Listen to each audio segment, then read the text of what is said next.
చాలా బాధపడతాడు అన్నట్టు. అంటే ఎవ్వరు దేవుని నమ్ముకోరు, ఎక్కిరిస్తాడు. నువ్వు ఎందుకు దేవుని నమ్ముతాను అని అంటారు. ఆ తర్వాత ఒకరోజు రాత్రి దేవుడు ఒక దర్శనం చూపిస్తాడు. ఆ దర్శనంలో దేవుడు ఒక ఓడ తయారై నేను దాని పొడవు ఎడల్పు అన్నీ నేను చెప్తాడు. ఆ తర్వాత 100 సంవత్సరాలు ఓడని తయారయ్యని చెప్తాడు. ఆ తర్వాత నోవాహు అదే పని చేస్తాడు. 100 సంవత్సరాలు మళ్ళీ సువార్త చేయమని కూడా చెప్తాడు. అట్లా నోవాహు సువార్త పని కూడా చేస్తాడు. ఆ తర్వాత ఎవ్వరు రాదు. ఒకరోజు ఓడ కొంచెం సగం అయిన తర్వాత, ఓడ సగం కట్టిన తర్వాత ఆయన ప్రచారం చేస్తాడు. ఎవరు? నోవాహు ప్రచారం చేస్తే అక్కడ ఒక ఆయన ఉంటాడు. అంటే నువ్వు తాగినవా, దేవుడు వర్షం కురిపిస్తాడు, మీరు దేవునిలోకి రండి అంటే ఎవ్వరు వినరు. నువ్వు తాగినవా, పిచ్చనువా, నువ్వు అట్లా చెప్తావని అందరూ నవ్వుతారు. ఆ తర్వాత నోవాహు చాలా బాధపడతాడు. ఆ తర్వాత అది 100 సంవత్సరాల తర్వాత గట్టుడైపోయిన తర్వాత వాళ్ళు పోతారు. అంటే 40 రోజులు ప్రయాణించారు.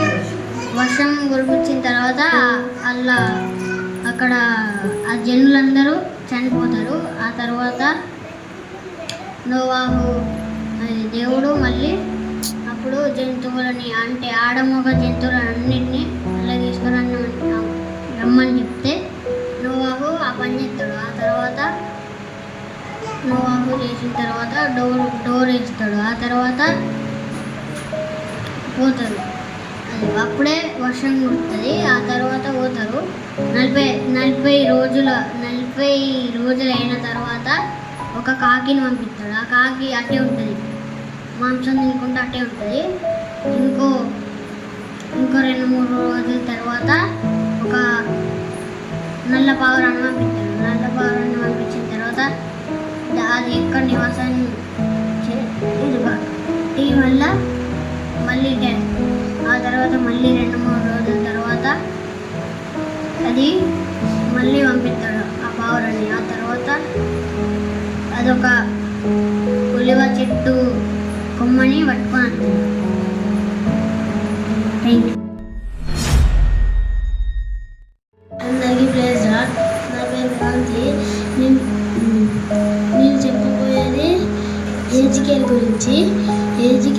ఒకసారి దేవుడు ఎజికేల్కి ఒక దర్శనం చూపిస్తాడు.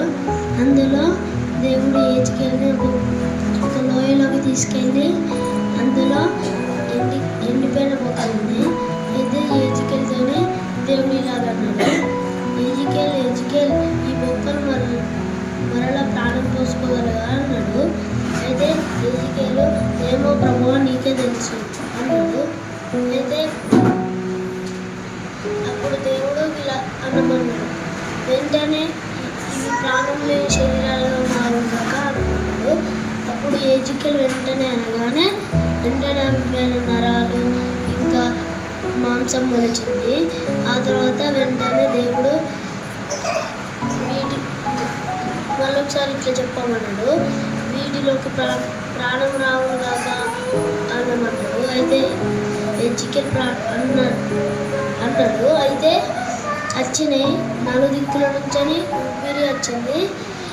వారిలోకి రాగానే వెంటనే వాళ్ళు జీవాత్మై నిలుచున్నారు.